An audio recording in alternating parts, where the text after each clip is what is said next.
sanyi, ka san mutane suna ganin kamar sanyi ya tafi, to da alamun laraban da za a fara azumi ko alhamis ko juma'a ko kamun nan za ka ga sanyi ya dan zo kila ma ya wuce na baya, ko da dai ba zai dade ba amma dai za a dan yi sanyin sosai kwarai, akwai ragowar shi. To kuma a lissafi na ilimin hisabi yana nuna cewa ƙarshen wannan wata na sha'ban wanda zai zama ranar 17 ga wannan wata na biyu kenan za a yi husufin rana. Wannan husufin rana wanda za a yi yana daga cikin husufin rana waɗanda duniya bata saba ganin su ba a cika yin su ba. Shine husufin da ake kira da suna ring of fire da turanci, watan suna kiran shi da suna kaman wani zagayen zobe na wuta. Shi wannan husufi da za a yi ba zai wuce minti 2 ba za a yi a gama duk duniya, kuma inda za a yi shi a gan shi a wurin da ake kira Antarctica ne, nan za a fi ganin shi, inda yake sandararren kogi ne na kankara wanda yake saman gefen Rasha ya tafi har wurin bangaren America ya dawo har wurin Japan. So anan ne kawai za a gan shi, saboda haka a lissafi an san za a yi, kuma shi in ya zo in ya zagaye rana zai yi kamar rana na ci da wuta ne, shi yasa ake ce mashi ring of fire. Suna kiran shi da turanci da suna anula, duk da yake a larabci kawai ana kiran shi da wannan suna dai na husufin shams da aka sani.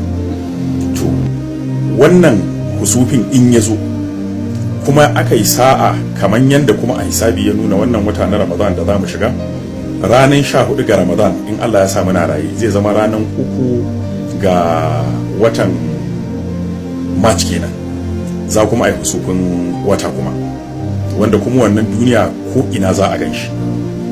To idan wannan abu ya haɗu guda biyu a kuma shekara wadda take da 6, to gaskiya akan sami wani sauyin yanayi da a duniya wanda ta ba za a ƙara komawa ba.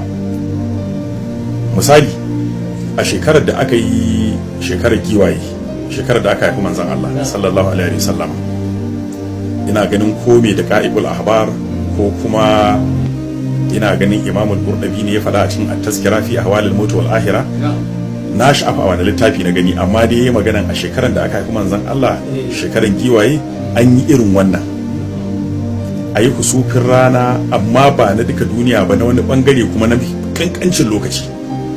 Sannan kuma a watan in an yi watan da ya shigo bayan wannan to kuma sai a yi husufin wata.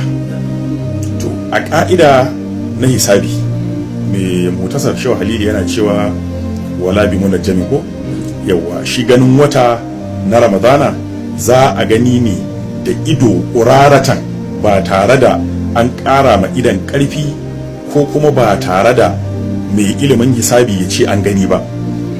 To amma a ƙa'idar hisabi idan wata ya kai 29 ko 30 ake yin husufi, ran da duk aka yi husufin wata washe gari ɗaya ga sabon wata, washe gari wata zai tsaya.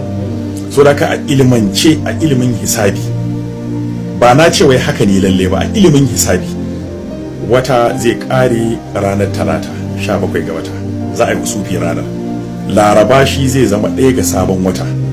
Haka a ƙa'idar hisabi yake. Idan kuma ka duba bayan kwana 14 za a yi husufin wata. Wannan solar eclipse shine na rana, lunar eclipse shine na wata. To 14 nan in an yi wata, shi ma a ƙa'idar hisabi, a ilimin hisabi na musulunci shine in an yi husufi ranar 14, to duk ran da kaga an yi husufin wata washe gari kawai 15 ga wata ne. To kaga kuma an kaba lissafi haka zai zamanto. To Allahu a'lam, amma wannan dai a bangaren ilimin hisabi ne. To irin wannan shekarar ita ce aka haifi manzon Allah, shekarar giwaye. Zuwan manzon Allah me bai canza ba a duniya. Wa qul ja'a al-haqqu wa zahaqa al-batilu innal batila kana zahuqa. Irin wannan shekara ita ce aka haifi annabi Isa alaihi salatu wasalam. Irin wannan shekara tana zuwa akan ɗauki lokaci mai tsawo ba a yi ba, amma duk in an yi ba a wani gari ko a wata ƙasa ba, kowane gari na duniya ko kuma in ce kowace ƙasa ta duniya sai an samu wani canji. Musamman in aka haɗu da irin wannan lokaci ya zama an yi husufin a wata wanda yake wuturi na baturi ko kuma wata wanda yake wuturi na musulunci, sai kuma ya zama muƙabil ɗinsa watan da zai zo sai ya zama a watan musulunci ko na bature shi ma ya zamanto shi kuma shafa'i ne. To in aka haɗu da irin wannan to gaskiya ana samun canjin da duniya takan ansa ta san an yi canji. Misali wannan shekara ta 2020 da nawa da shida za a yi wannan husufi a ƙarshen watan sha'aban. Watan sha'aban din da za a yi a na bature muna watan biyu ne, watan da zai biyo baya watan tara ne, kaga shi wuturi ne, an gana wasan.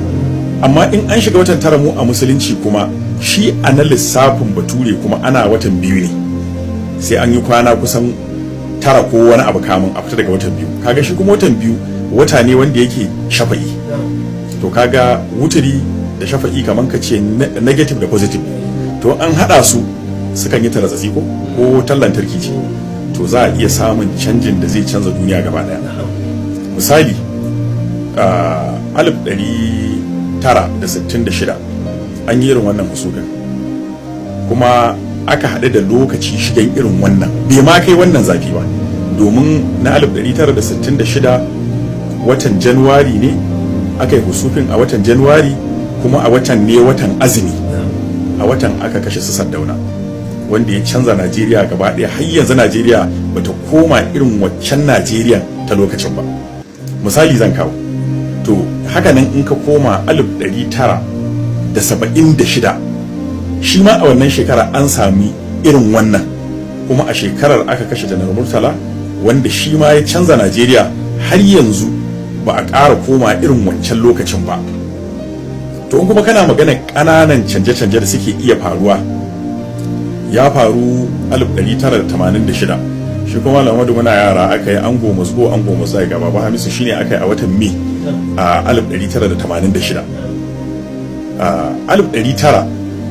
1996 an sami irin wannan abubuwa da yawa sun faru. 2006 duk irin waɗannan dai za ga duk wani lokaci inda ya zo wannan shirye-shiryen sai an sami wani canji ko wani abu da zai canza ma ƙasa alƙibla ko canza ma duniyar ma gaba ɗaya alƙibla. To ya kamata waɗanda suke shugabanci su ba a sannu. Irin wannan lokaci in ya zo ba lokaci bane da yake favorin ɗinsu, ba lokaci bane da yake tausaya ma masu mulki, lokaci ne wanda yake tausaya ma waɗanda ake mulka. An fahimci Hausa? Yawwa, shi ya sanya ai misali a lokacin Sardauna mulkin su ya kare 1966, 76 mulkin Janar Murtala a lokacin ya kare. Misali in kuma ka dauki a kananan abubuwa ne da za su faru su bangare kamar mu nan da aka yi na Zaria a wannan Mai din 1986 a lokacin shugaban jami'ar Ahmadu Bello Professor Ango Abdullahi a wannan lokacin shi ma ya aje mukaminsa na shugaban jami'ar. To waɗannan duk darussa ne ga masu mulki, ya kamata masu mulki su kiyayi irin wannan lokacin. An fahimci Hausa na? Da saboda haka lokaci ne na yin addu'a, ya kamata a yawaita addu'a, a tsananta addu'a. Saboda haka shi ya sanya na ga dace mu yi bayani akan Jawharatul Kamalin domin ya zama za a dan sami amfanuwa daga dan abin da Allah ya sanar da mu. Ita